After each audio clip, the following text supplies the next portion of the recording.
اما بعد فاعوذ باللہ من الشیطان الرجیم بسم اللہ الرحمن الرحیم۔ میرے معزز سامعین و ناظرین، السلام علیکم ورحمۃ اللہ وبرکاتہ۔ مسلسل درس قرآن کا سلسلہ جاری ہے۔ سورہ بقرہ کی تفسیر آپ سن رہے ہیں۔ آج اس کی آیت نمبر 45 اور 46 سورہ بقرہ کی آپ کے سامنے کچھ باتیں آپ تک پہنچاؤں گا۔ اللہ تعالی سے دعا ہے کہ وہ میری زبان پر کلمہ حق جاری فرمائے۔ اللہ تعالی مسلسل بنی اسرائیل سے خطاب فرما رہا ہے۔ آپ نے گزشتہ نشست میں سنا کہ بنی اسرائیل کو کے علماء کو کہا گیا کہ تم دوسروں کو نیکی کا حکم دیتے ہو اور یہ کہتے ہو کہ یہ نبی بھی سچے ہیں، یہ قرآن بھی سچا ہے، اور ان لوگوں کو کہتے ہو کہ اس پر ایمان لے آؤ، لیکن علماء یہود خود ایمان نہیں لا رہے۔ تو ان کو بتایا گیا کہ تم تورات شریف کی کتاب کی تلاوت بھی کرتے ہو، یہ جو کچھ کر رہے ہو تم جان بوجھ کر رہے ہو، تم کوئی خیر جمع نہیں کر رہے، تم اپنے لیے دوزخ کا سامان جمع کر رہے ہو۔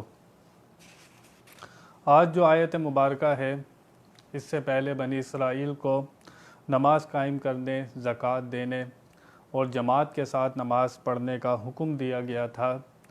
اب بتایا جا رہا ہے کہ نماز بہت بھاری ہے، تم نے مدد لینی ہے، نماز سے مدد لینی ہے اور صبر سے مدد لینی ہے۔ مسلمانوں سے بھی خطاب ہے اور بنی اسرائیل سے بھی خطاب ہے کہ اگر تم ایمان لے آئے ہو، ایمان لانے کے بعد تم نے دو چیزوں سے مدد لینی ہے، نماز سے مدد لینی ہے اور صبر سے مدد لینی ہے۔ چنانچہ اللہ تعالیٰ ارشاد فرماتا ہے وَاسْتَعِینُوا بِالصَّبْرِ وَالصَّلَاةِ وَإِنَّهَا لَكَبِیرَةٌ إِلَّا عَلَى الْخَاشِعِینَ الَّذِینَ یَظُنُّونَ أَنَّهُم مُّلَاقُو رَبِّهِمْ وَأَنَّهُمْ إِلَیْهِ راجعون۔ اور صبر سے اور نماز سے مدد چاہو، اور بے شک نماز ضرور بھاری ہے، مگر ان پر جو میری طرف جھکتے ہیں، جنہیں یقین ہے کہ انہیں اپنے رب سے ملنا ہے اور اس کی طرف پھرنا ہے۔ اللہ تعالیٰ نے اس آیت کریمہ میں پہلے بتایا کہ نماز سے مدد لینی ہے، صبر سے مدد لینی ہے، پھر اللہ تعالیٰ فرما رہا ہے کہ یہ دونوں چیزیں بہت بھاری ہیں۔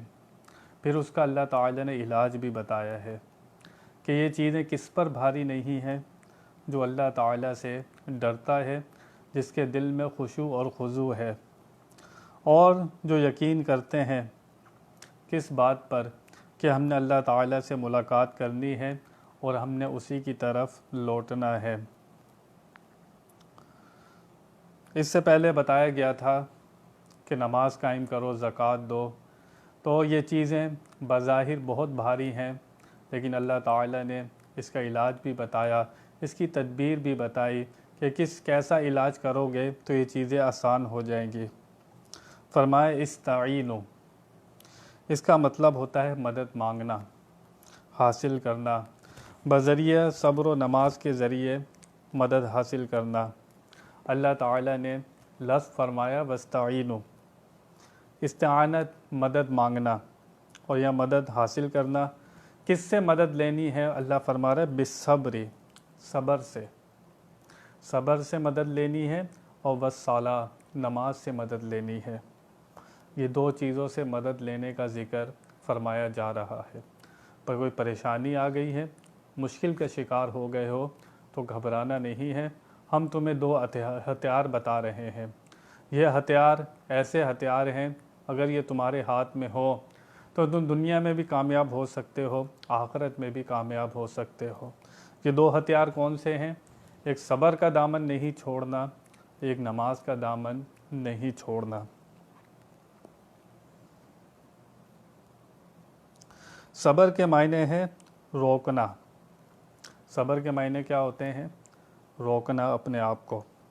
اصطلاح میں کامیابی کی امید سے مصیبت پر بے قرار نہ ہونے کو صبر کہتے ہیں۔ بندہ کوئی پریشانی آ جائے، مشکل آ جائے، اس پر شکوہ شکایت نہ کرے، اپنی زبان کو، ہونٹوں کو سی لے، اس کو کہتے ہیں اپنے آپ کو روکنا۔ صبر کی 3 قسمیں ہیں۔ مصیبت میں صبر کرنا، نمبر 1 کہ مصیبت میں صبر کرنا، عبادت اور اطاعت کی مشقتوں پر صبر کرنا۔ جو آپ اللہ کی عبادت کرتے ہیں، اس کی فرما برداری کرتے ہیں، اس پر جو مشقتیں آپ پر آتی ہیں اس پر صبر کرنا۔ اور اپنے نفس کو، یہ بہت اہم ہے، جو صبر کا خاص اصل ہے وہ یہ ہے اپنے آپ کو گناہ سے روکنا۔ یہ صبر کی ڈیفینیشن ہے۔ مصیبت میں دل چاہتا ہے کہ بے قراری اور بے چینی کا اظہار کرے، تو فرمایا نا نمبر 1 صبر کی قسم ہے کہ مصیبت پر صبر کرنا۔ جب کوئی مصیبت آتی ہے تو دل کیا چاہتا ہے کہ انسان بے چین ہو جائے، بے قرار ہو جائے۔ فرمایا اس پر دل پہ قابو رکھنا، بے چینی اور بے قراری میں صبر کا دامن ہاتھ سے نہیں چھوڑنا۔ پھر فرمایا جا رہا ہے عبادت اور اطاعت کی مشقتوں پر صبر کا دامن ہاتھ سے نہیں چھوڑنا۔ سخت سردی ہے، فجر کا وقت ہے، یا سخت گرمی ہے، دوپہر کا وقت ہے، تو انسان نے اللہ تعالیٰ کی اطاعت کرنی ہے، فرما برداری کرنی ہے۔ دل نہیں چاہ رہا، دل نہیں چاہ رہا، فجر میں بہت سخت نیند آ رہی ہے، دل نہیں چاہ رہا، شیطان بھی کہہ رہا ہے سو جا، نفس بھی کہہ رہا ہے سو جا، پھر دوپہر کو قضا کر لینا۔ لیکن انسان ان تکلیفوں پر جب صبر کرتا ہے اور ان مشقتوں پر اللہ کی اطاعت اور فرما برداری پر اپنے نفس کو بھی زیر کرتا ہے، شیطان کو بھی زیر کرتا ہے، وہ اللہ کی اطاعت اور فرما برداری کے لیے جب کھڑا ہو جاتا ہے تو یہ کہلاتا ہے مشقتوں پر صبر کرنا۔ تیسرا ہے گناہ کرنا۔ دل چاہتا ہے، نفس کہتا ہے گناہ کر، شیطان کہتا ہے گناہ کر، یہ گانے باجے کی محفلیں ہو رہی ہیں، دوستوں میں ہنسی مذاق کی محفلیں ہو رہی ہیں، لڑکیاں لڑکوں کی گیدرنگ ہے، دل چاہتا ہے یار تو بھی جا کر ان میں مزے کر۔ اور جب دیکھتا ہے رشوت لینے والوں کو، جوا کھیلنے والوں کو، دنیا کے جتنے برے کام ہیں، دنیا کی جتنی خواہشیں ہیں انسان کی، جب لوگ پورا کر رہے ہوتے ہیں یہ بھی دیکھتا ہے، اس کا دل بھی کہتا ہے جا کر پورے کر، تو بھی پورے مزے لے لے، اس وقت صبر کرنا۔ تو یہ جو انسان ان تینوں چیزوں پر صبر کرتا ہے یہ معمولی بات نہیں ہے۔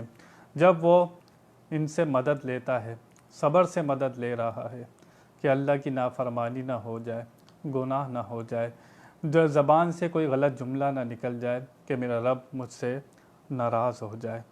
یہ ہے صبر کی ڈیفینیشن۔ جو انسان اس طرح صبر پہ قائم رہتا ہے تو وہ ضرور صبر سے مدد حاصل کر کے اپنے آپ کو کامیابی کی طرف گامزن کرتا ہے۔ صبر ہر مقام کا علیحدہ ہے۔ جہاد کا صبر کیا ہے کہ جہاد سے نہیں بھاگنا، نماز کو ہمیشہ پڑھنا یہ بھی صبر کہلاتا ہے، اور استقامت کے ساتھ 5 ٹائم شیطان و نفس سے جنگ کر کے انسان جب رب کے سامنے کھڑا ہوتا ہے یہ بھی صبر کہلاتا ہے۔ گناہ سے استغفار کرنا اس کا صبر ہے۔ غرض یہ کہ اس میں بہت گنجائش ہے۔ صبر ایک قسم کی ورزش ہے۔ جس طرح پہلوان ورزش کر کے اپنے آپ کو طاقتور بنا کر بہت زیادہ بوجھ اٹھا لیتا ہے اور دشمن کا مقابلہ کر سکتا ہے، اسی طرح صابر بندہ بڑی بلاؤں کا مقابلہ کر سکتا ہے۔ اگر صبر انسان کے پاس ہے تو وہ بڑی سے بڑی پریشانیوں کا، مشکلات کا مقابلہ کر سکتا ہے، کہ اس کے پاس صبر، اس کے پاس ہتھیار ہوتا ہے، لوگوں کے پاس کسی کے پاس بندوق ہوتی ہے، کسی کے پاس کلاشنکوف ہوتی ہے، لیکن اگر دنیا کی جنگ جیتنی ہے اور آخرت میں کامیاب ہونا ہے تو فرمایا پھر صبر کی سواری پر سوار ہو جائے بندہ، اپنے ہونٹوں کو سی لے، کوئی شکوہ نہ کرے، کوئی شکایت نہ کرے، جو کچھ ہوتا ہے میرے رب کی طرف سے ہوتا ہے۔ وہ اپنے بندے سے 70 ماؤں سے زیادہ پیار کرتا ہے، وہ کیسے چاہے گا کہ میں اپنے بندے کو کوئی تکلیف میں رکھوں؟ اگر کوئی تکلیف بندے کو پہنچتی ہے اسے نہیں پتہ اس کے بدلے اسے کتنا اجر مل رہا ہے، آخرت میں اس کا کیا درجہ رکھا گیا ہے۔ انسان جلد باز ہے، یہ نہیں پہچان سکتا کہ اس کے لیے کیا اچھا ہے کیا برا ہے۔ رب جو چاہتا ہے اس کے حق میں بہتر چاہتا ہے۔ تو فرمایا گیا صبر سے مدد چاہو، پھر اس کے بعد فرمایا گیا فالصلاۃ، صبر سے مدد لینی ہے اور نماز سے مدد لینی ہے۔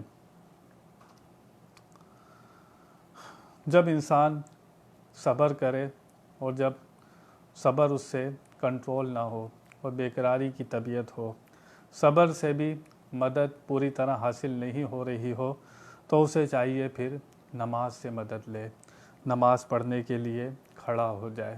یہ جو انسان 5 نمازیں پڑھتا ہے، اس سے یہی مدد مراد ہے کہ نماز سے مدد لینی ہے، 5 نمازیں قائم کرنی ہے، یا کسی مصیبت کے وقت نماز استسقاء پڑھنی ہے، یا سورج گرہن کے وقت نماز پڑھنی ہے، یا کوئی آفت آ جائے، کوئی مصیبت آ جائے، اس وقت نماز سے مدد لینی ہے۔ نبی کریم صلی اللہ تعالی علیہ وسلم 2 جہاں کے مالک و مختار، آپ کے جو کام ہوتے تھے امت کی تربیت کے لیے ہوتے تھے۔ نبی کریم صلی اللہ تعالی وسلم کے گھر میں فاقہ ہوتا اور رات میں کچھ ملاحظہ نہ فرماتے، گھر میں کچھ بھی نہیں ہوتا اور آپ کو فاقہ ہوتا، اور جب بھوک غلبہ کرتی تو نبی کریم صلی اللہ علیہ وسلم دربار مسجد میں تشریف لا کر نماز میں مشغول ہو جاتے۔ حالانکہ ہمارے نبی پاک صلی اللہ تعالی وسلم کو کھانے پینے کی حاجت نہیں تھی۔ کچھ لوگ ہو سکتا ہے وہ یہ سمجھے میری بات کو کہ کیوں نہیں تھی۔ حدیث شریف کا مطالعہ کریں، حضور اکرم صلی اللہ تعالی علیہ وسلم 40 دن کے وصلی روزے رکھا کرتے تھے، 40 دن کے۔ آج سحری کر لی ہے تو افطار کب کرنا ہے؟ 40 دن کے بعد، صحیح احادیث میں موجود ہے۔ حضور 40 دن کا روزہ رکھا کرتے تھے۔ کوئی یہ اعتراض نہیں کر سکتا کہ ان کو بھوک تنگ کرتی تھی، وہ اللہ کی رضا پر راضی تھے، اس لیے کھایا پیا کہ میرے اور آپ کے لیے طریقہ ہو جائے۔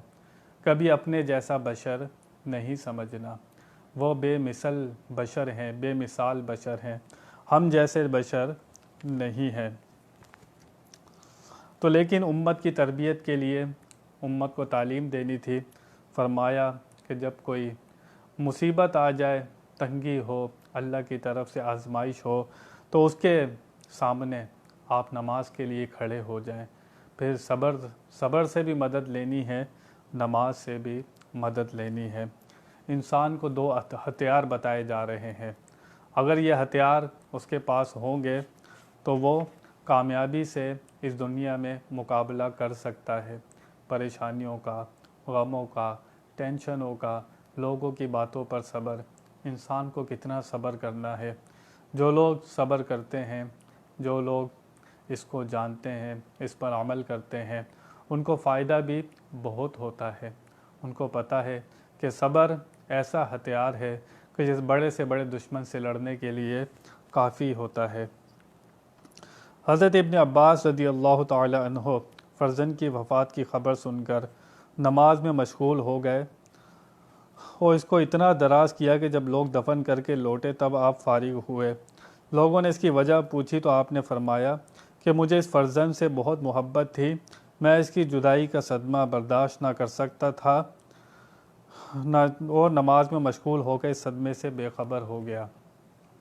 حضرت ابن عباس رضی اللہ تعالی عنہ فرزند کا انتقال ہو جاتا ہے اور آپ نماز میں مشغول ہو جاتے ہیں۔ جب لوگوں نے سوال کیا تو آپ فرماتے ہیں کہ میں اس لیے نماز میں مشغول ہو گیا تھا، اس فرزند سے مجھے محبت بہت تھی، تکلیف ہوتی، آپ نے صبر بھی کیا اور نماز میں مشغول بھی ہو گئے۔ تو انسان کو بتایا جا رہا ہے گھبرانا نہیں ہے، اسے 2 باتوں کی تعلیم دی جا رہی ہے، صبر سے مدد لینی ہے، نماز سے مدد لینی ہے۔ یہ 2 چیزیں ایسی ہیں انسان کو، آپ اس کا مشاہدہ کر کے دیکھیں، تجربہ کر کے دیکھیں۔ آپ کو کوئی پریشانی ہو، صبر سے کام نہ چلے، آپ نماز کے لیے کھڑے ہو جائیں۔ جب آپ نماز کے لیے کھڑے ہو جائیں گے، پھر اس سے بات چیت کریں گے جو سب سے اعلیٰ مسائل کو حل کرنے والا ہے۔ اس سے بڑھ کر آپ کے مسائل کوئی حل نہیں کر سکتا۔ تدبیر ضرور کرنی ہے، لیکن انسان جب اپنے رب کے سامنے کھڑا ہو جاتا ہے، اپنے آپ کو اس کے سامنے حاضر کر دیتا ہے، یا اللہ تیرے سوا میرا کوئی مددگار نہیں ہے، تو پھر ضرور اس کی وہاں سے مدد ہوتی ہے۔ ایک مسئلہ یہاں پر اللہ تعالیٰ نے فرمایا کہ صبر سے مدد لو اور نماز سے مدد لو۔ یہ دو چیزیں بھی مخلوق ہیں، خالق نہیں ہے۔ یہ بھی میرا عمل ہے، صبر کرنا بھی میرا عمل ہے، نماز پڑھنا بھی میرا عمل ہے، یہ خالق نہیں ہے۔ جب عمل کا سے مدد حاصل کی جا سکتی ہے، جب اپنے عمل کو بنیاد بنا رہے ہیں اور اس سے مدد لے رہے ہیں، تو پھر مجھے بتائیے یہ میرا عمل بڑی چیز ہے یا اللہ کا نبی بڑی چیز ہے؟ آپ خود فیصلہ کر کے بتائیں۔ جب آپ صبر سے مدد لے سکتے ہیں وہ بھی مخلوق ہے، نماز سے مدد لے سکتے ہیں وہ بھی مخلوق ہے، نبی ولی بھی مخلوق ہے، تو یہ میرا عمل پتہ نہیں میری نماز کیسی ہے، پتہ نہیں میرا صبر کیسا ہے، لیکن حبیب اللہ کا نبی تو اللہ کا پیارا ہے، ولی تو اللہ کے دوست ہوتے ہیں۔ جب آپ چھوٹی چیز کا وسیلہ لے رہے ہیں، مدد لے رہے ہیں، تو نبی اور ولی سے مدد کیوں نہیں لی جا سکتی؟ بدرجہ اعلیٰ ان سے مدد مانگی جا سکتی ہے، کیوں نہیں مانگی جا سکتی؟ صحابہ نے ان سے مدد مانگی اور ان کے بعد کے لوگوں نے جا کر حضور سے مدد مانگی، وفات کے بعد بھی مدد مانگی۔ تو جب صبر سے مدد لی جا سکتی ہے، نماز سے مدد لی جا سکتی ہے، تو نبی ولی سے مدد کیوں نہیں مانگی جا سکتی؟ ضرور مانگی جا سکتی ہے۔ آج بھی نبی اپنے امتیوں کی فریاد سنتے ہیں اور ان کی مدد بھی کرتے ہیں۔ نبی ولی اللہ نے بنائے اسی لیے، اللہ کو کسی کی ضرورت نہیں ہے، اللہ کو کسی کی ضرورت نہیں ہے، ہم ڈائریکٹ اللہ سے کچھ نہیں پاتے، اللہ کا سسٹم بنا ہوا ہے۔ اولاد آتی ہے، ایک پورا سسٹم بنا ہوا ہے، دنیا میں اولاد کے سسٹم کے ذریعے آتی ہے، آپ کو رزق، آپ کو تنخواہ، آپ کا بوجھ دیتا ہے، سارا سسٹم بنا ہوا ہے۔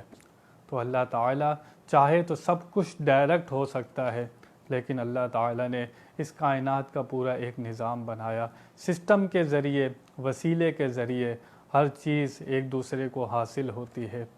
تو میرا بتانا یہی تھا کہ جب انسان صبر سے مدد لے سکتا ہے اور نماز سے مدد لے سکتا ہے، وہ میرا عمل ہے، وہ بھی مخلوق ہے، نبی ولی بھی مخلوق ہیں، اگر اس سے مدد لی جا سکتی ہے تو نبی ولی سے بھی مدد لی جا سکتی ہے، اور آج بھی نبی ولی مدد کرتے ہیں، کوئی شک کی بات نہیں ہے۔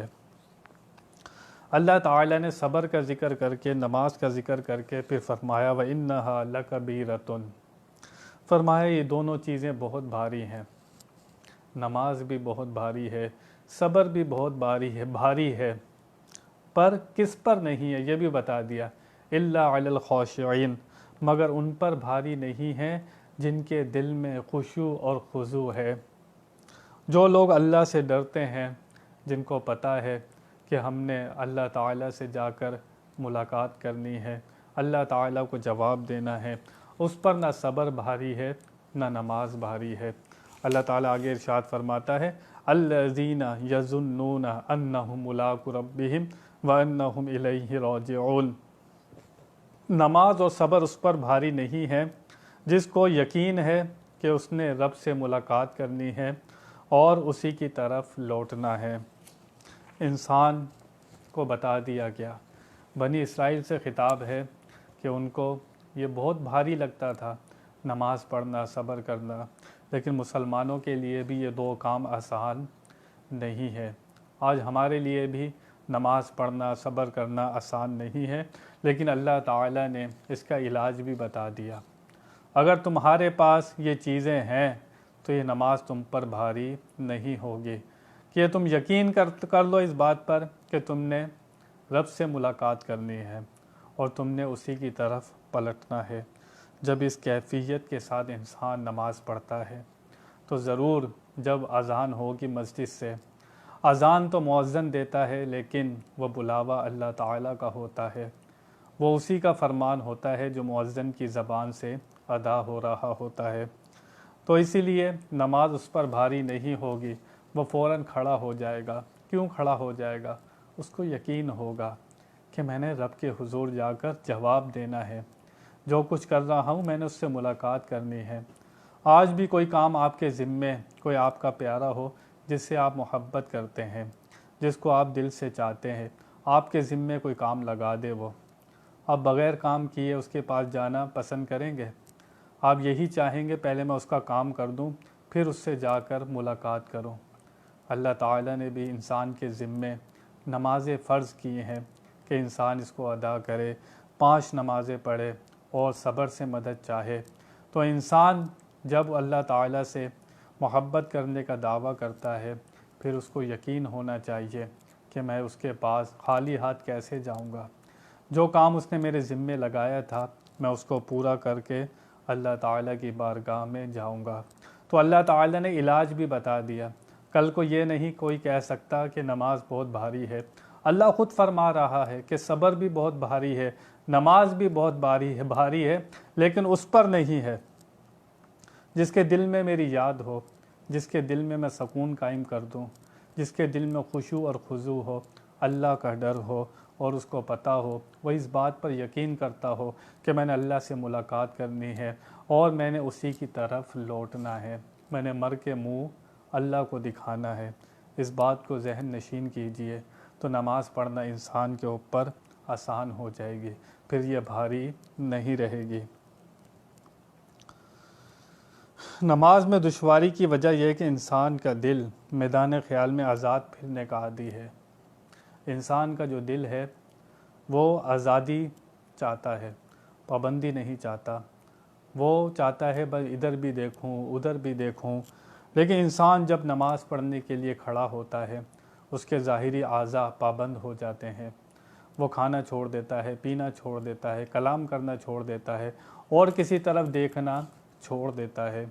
تو یہ چیزیں دل کے اوپر گراں گزرتی ہیں، بھاری گزرتی ہیں، لیکن جب انسان کو پتہ ہوتا ہے، اس کو علاج بتایا جا رہا ہے کہ تم نے اللہ تعالیٰ کو جواب دینا ہے، اسی کی طرف پلٹنا ہے، تو انسان کا دل پھر قابو میں آتا ہے۔ تو دل کو بھی قابو کرنا ہے، ظاہری اعضاء کو بھی قابو کرنا ہے، تو انسان ایک وقت میں ایک ہی خیالات کو دل میں بسا سکتا ہے۔ نفس امارہ چاہتا ہے کہ انسان کا دل آزاد پھرے، انسان کے اعضاء آزاد پھریں، لیکن تم اس کو قابو کرنا چاہتے ہو دل کو، تو اپنے نفس کو کسی کام پر لگا دو۔ صوفیہ فرماتے ہیں کہ اپنے نفس کو نیکی پر لگا دے ورنہ یہ برائی پر لگ جائے گا۔ ایک وقت میں ایک ہی کام کر سکتا ہے۔ اگر آپ اسے نیکی پر لگا دیتے ہیں اور اچھائی پر لگا دیتے ہیں تو پھر یہ برائی کی طرف نہیں جائے گا۔ اگر آپ نے نفس کو نیکی پر نہیں لگاتے تو یہ آٹومیٹک پھر برائی پر لگ جائے گا۔ تو اس کو قابو کرنے کا حل بتا دیا گیا کہ اس نفس کو بتاؤ کہ تو نے مر کر مٹی میں چلے جانا ہے، اپنے رب کی طرف لوٹنا ہے، اس سے ملاقات کرنی ہے۔ اس کا تصور، اس کا خیال جب انسان کے دل میں راسخ ہو جاتا ہے تو اس کا دل جو آزاد پھرنے کا عادی ہے وہ پھر قابو ہونا شروع ہو جاتا ہے۔ اور جب انسان اس کو قابو کر لیتا ہے اور اپنے آپ کو نماز کا اور صبر کا پابند بناتا ہے تو پھر انسان کامیابی کی طرف سفر کرتا ہے، اور یہی اصل کامیابی ہے، یہی جنگ ہے جو انسان کو جیتنی ہے۔ تفسیر عزیزی نے اس جگہ فرمایا کہ حدیث شریف میں ہے کہ علم مسلمان کا دوست ہے۔ علم جو ہے، علم ہوگا، علم کی وجہ سے انسان پوری کائنات پر ہر چیز سے افضل ہے۔ پھر فرمایا حلم یعنی بردباری اس کا وزیر، و عقل اس کی رہبر، اور تواضع اور نرمی اس کا بھائی، اور صبر اس کے لشکر کا جرنیل ہے۔ اب بغیر جرنیل کے تمہارا سپہ سالار کوئی نہ ہو، تمہارا بادشاہ کوئی نہ ہو تو تم جنگ جیت نہیں سکتے۔ اس لیے یہ سب چیزیں ہونے کے باوجود، علم ہونے کے باوجود، عقل ہونے کے باوجود، رہبر ہونے کے باوجود، لیکن صبر جو ہے وہ اصل ہے، وہ ہے جرنیل۔ اگر انسان کا صبر ہو انسان کے پاس تو وہ ہر جنگ جیت سکتا ہے۔ دنیاوی کاموں میں بھی وہی لوگ کامیاب ہوتے ہیں، آپ نے دیکھے ہوں گے کہ جن کے اندر استقامت ہوتی ہے، صبر ہوتا ہے، دنیا میں بھی وہی لوگ کامیاب ہوتے ہیں۔ ایک چیز اور پتہ لگی کہ گوشہ نشین سے عالم دین افضل ہے۔ ایک انسان جو بند کمرے میں عبادت کر رہا ہے، لیکن جو عالم دین لوگوں میں جا کر تبلیغ کرتا ہے وہ اس سے افضل ہوتا ہے۔ کیوں افضل ہوتا ہے؟ لوگ اس کو طرح طرح کی باتیں بھی کریں گے، وہ مشقتیں بھی اٹھائے گا، تکلیفیں بھی اٹھائے گا، تو اللہ کی راہ میں جتنا وہ صبر کرے گا، جتنی تکلیفیں اٹھائے گا، اس کا درجہ بھی اتنا ہی افضل ہوگا۔ اس لیے فرمایا گیا کہ گوشہ نشینی کی عبادت بہت آسان ہے، لیکن لوگوں کے درمیان جا کر اللہ کی بات پہنچانا، رسول کی بات پہنچانا، پھر ان کی باتوں کے اوپر، ان کے جملوں کے اوپر، ان کے طنز کے اوپر، ان کے طرح طرح کے ایٹیٹیوڈ کے اوپر انسان کو جب صبر کرتا ہے تو اس کو پھر جو اجر دیتا ہے اللہ تعالیٰ، وہ اللہ ہی جانتا اس بندے کا کتنا اجر ہوتا ہے۔ حضور چاہتے تو اپنی روحانی نظر سے، روحانی طاقت سے سب کو مسلمان کر دیتے، ایسا ہو سکتا تھا۔ اللہ تعالیٰ نے آپ کو بہت طاقت دی تھی، لیکن اگر آپ کر دیتے تو بعد میں علماء کہتے کہ حضور نے تو باطنی طاقت سے سب کو مسلمان کر دیا تھا، ہم کیوں تکلیفیں اٹھائیں؟ حضور نے طائف میں پتھر بھی کھائے، آپ لہو لہان بھی ہوئے، تبلیغ میں مکے والوں نے آپ کے ساتھ کیا سلوک کیا آپ کے سامنے ہے، لیکن آپ نے اللہ تعالیٰ کا پیغام پہنچایا، آپ نے اپنے قدم پیچھے نہ ہٹائے۔ آپ خود فرماتے ہیں اللہ کی راہ میں جتنا میں ستایا گیا ہوں کوئی نہیں ستایا گیا۔ تو اللہ کے نبی اتنی تکلیفیں اٹھا رہے ہیں، ہم امتی، ہمیں کتنا اللہ کا پیغام پہنچانا چاہیے۔ اگر اس کی راہ میں تکلیفیں آتی ہیں تو انسان کو صبر کرنا چاہیے۔ یہ نبیوں کا طریقہ ہے، یہ نبیوں کی سنت ہے۔ ایک مرتبہ حضور علیہ الصلوۃ والسلام نے چند روز بعد صحابہ کرام سے دریافت کیا کہ وہ غیر حاضر کیوں ہیں۔ ایک صحابی تھے، وہ ایک پہاڑ میں جا کر گوشہ نشین ہو گئے تھے، انہوں نے خلوت اختیار کر لی تھی، پہاڑ میں جا کر گوشہ نشین ہو گئے، وہ اللہ تعالیٰ کا ذکر کرنا شروع کر دیا۔ حضور نے کچھ دن اس صحابی کو نہیں دیکھا اور فرمایا وہ صحابی کہاں ہیں؟ تو صحابہ کرام نے عرض کی یا رسول اللہ وہ فلاں پہاڑ کے اندر بیٹھ کر اللہ کا ذکر کر رہے ہیں۔ حضور اکرم صلی اللہ تعالی وسلم نے فرمایا کہ ان کو بلا کر لاؤ۔ جب صحابہ ان کو بلا کر لائے تو آپ نے فرمایا، حضور نے فرمایا کہ مسلمانوں کی صحبت میں رہ کر مشقت برداشت کرنا، لوگوں کی صحبت میں رہ کر مشقت برداشت کرنا 60 سالہ تنہائی کی عبادت سے افضل ہے۔ 60 سال جو تنہائی میں بیٹھ کر تم عبادت کرو گے 24 گھنٹے، اس سے افضل یہ ہے کہ لوگوں کے درمیان رہو، ان کو حق کی بات بتاؤ، حق کی باتیں ان تک پہنچاؤ، اور پھر اس کے اوپر جو تم صبر کرو گے، جو برداشت سے کام لوگے، وہ بہت افضل ہے، اور 60 سالہ تنہائی کی عبادت سے افضل ہے۔ پھر فرما دیا گیا کہ نماز ضرور بھاری ہے، یہ بھی بتا دیا گیا منافق کے اوپر نماز بہت بھاری ہے، خصوصاً فجر کی نماز اور عشاء کی نماز۔ آپ نے فرمایا کہ یہ دو نمازیں منافق کے اوپر بہت بھاری ہیں۔ فجر کی نماز اور عشاء کی نماز واقعی بہت محنت طلب نماز ہے، لیکن علاج بتا دیا گیا۔ جو اپنے رب سے ملاقات کا شوق رکھتا ہے اسے پتہ ہے میں نے قبر میں منہ دکھانا ہے، قبر میں جواب دینا ہے، حشر میں جواب دینا ہے، قیامت میں جواب دینا ہے، اللہ کی طرف پلٹنا ہے مجھے۔ اگر یہ یقین آپ کے پاس ہو تو آپ پھر نماز قضا نہیں کریں گے، چاہے جیسی سردی ہو، جیسی گرمی ہو، جیسے حالات ہوں۔ جب انسان کے سامنے رب ہوگا، اسے قبر یاد ہوگی، اسے پلٹنا یاد ہوگا، تو وہ ضرور نماز کو قضا نہیں کرے گا۔ علاج بتا دیا گیا، کل کوئی یہ نہ کہے کہ یا اللہ ہمیں علاج نہیں بتایا تھا۔ اللہ نے خود فرمایا کہ نماز ضرور بھاری ہے، پھر اس کا علاج بھی بتا دیا کہ اگر دل کے اندر خشوع اور خضوع ہے، اللہ کا ڈر ہے، تو پھر نماز بھاری نہیں ہے۔ اس سے پہلے لوگوں کو راہ عشق کے طے کرنے کا حکم دیا گیا تھا، اور محبوب حقیقی نے سب کو اپنی طرف دعوت دی تھی۔ اب فرمایا گیا کہ چونکہ میرا راستہ خاردار ہے اور اس کا طے کرنا دشوار ہے، اس لیے ہم تم کو 2 سواریاں یا 2 بازو عطا فرماتے ہیں۔ یہ جو راستہ ہے اللہ کی طرف جانے والا، اس راستے کے اندر شیطان کھڑا ہوا ہے، تمہارا اپنا نفس کھڑا ہوا ہے، دنیا کے برے لوگ اس راستے پر کھڑے ہوئے ہیں، تو ہم تمہیں بتاتے ہیں کہ ہم تک تم کیسے پہنچو گے، ہم تمہیں 2 سواریاں دیتے ہیں، اس پر سوار ہو جاؤ، یہ سواریاں تمہیں ہم تک پہنچا دیں گی۔ ایک صبر کی سواری پر سوار ہو جاؤ، ایک نماز کی سواری پر سوار ہو جاؤ۔ ہم تمہیں 2 سواریاں دے رہے ہیں، اگر تم اس پر سوار ہو گئے تو ہماری طرف بہت تیزی سے ساتھ آ جاؤ گے۔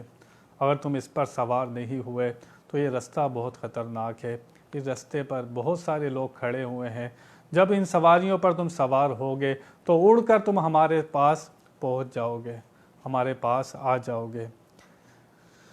صوفیہ کرام فرماتے ہیں کہ لوہے کو نرم کر کے اسے ڈھال دیتے ہیں یا اس کے کل پرزے بناتے ہیں، موم کو پگھلا کر سانچوں میں ڈھالتے ہیں، نفس امارہ لوہا ہے۔ فرماتے ہیں صوفیہ کرام نفس امارہ بھی لوہا ہے، اور سانچے کون سے؟ نماز اور صبر۔ نفس امارہ لوہا ہے، اس کو گرم کر کے انسان کو چاہیے کہ نفس کو گرم کر کے اور صبر اور نماز کے اندر ڈھال لے اسے۔ خشوع اور خضوع دل میں ہوگا، عجز ہوگا تو نرمی پیدا ہو جائے گی، یہ نفس لوہے کی طرح یہ نرم ہو جائے گا۔ پھر تم اس کو پابند کرو صبر کا اور نماز کا، تو انسان پھر کامیاب ہو جاتا ہے۔ عاجز خاک میں باغ لگتے ہیں، جو زمین ہے باغ اسی میں لگتے ہیں، آگ بہت بلند ہوتی ہے لیکن اس کے اندر باغ پھول نہیں لگتے۔ تو انسان کو بتایا گیا کہ نماز قائم کرو، اس سے مدد حاصل کرو، صبر سے مدد حاصل کرو۔ اللہ فرما رہا یہ 2 چیزیں بہت بھاری ہیں، مگر ان پر نہیں جن کے دل کے اندر خشوع اور خضوع ہو، یعنی کہ جو لوگ خالص ہوتے ہیں، انہیں اپنے رب سے ملنے کا پکا یقین ہوتا ہے، ڈاما ڈول نہیں ہوتے، ڈاؤٹ میں نہیں ہوتے، شبے میں نہیں ہوتے۔ اس لیے قرآن نے شروع میں ہی فرمایا تھا ذالک الکتاب لا ریب فیہ، اس قرآن پر سب سے پہلے یقین کرنا ہے۔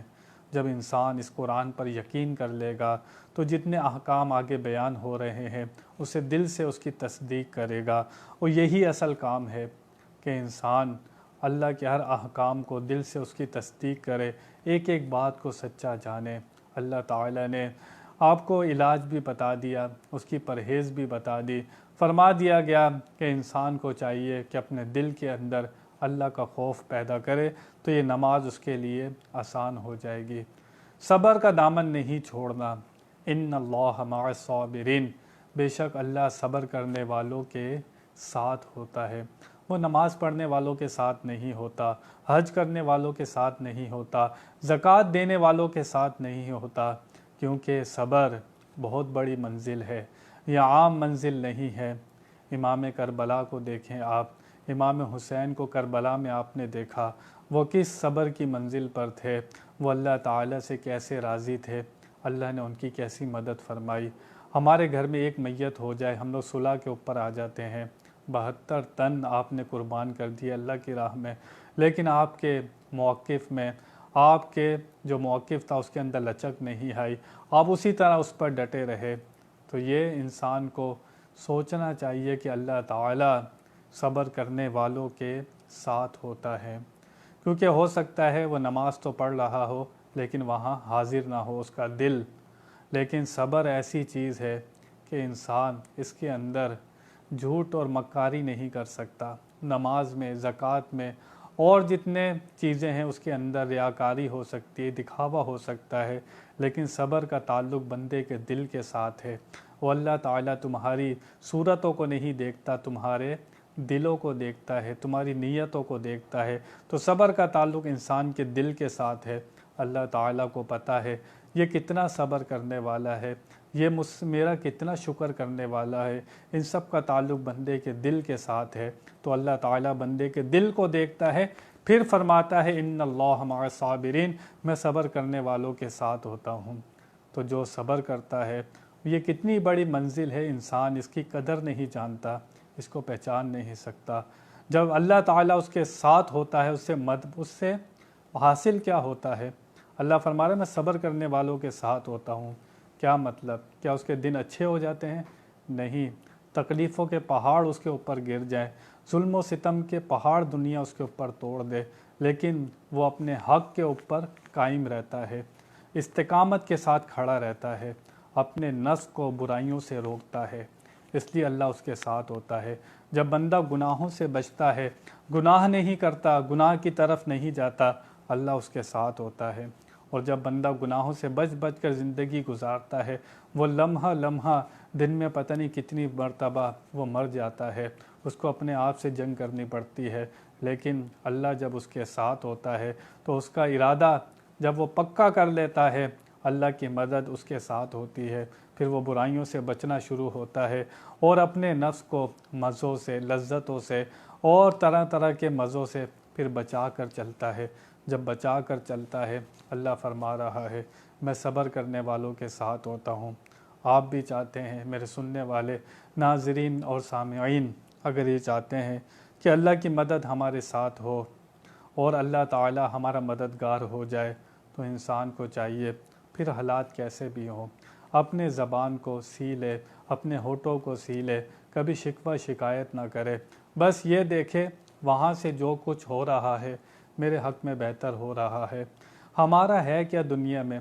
نہ ہم دنیا میں خود آئے تھے، نہ اپنی مرضی سے آئے تھے، نہ ہم اپنی مرضی سے جائیں گے۔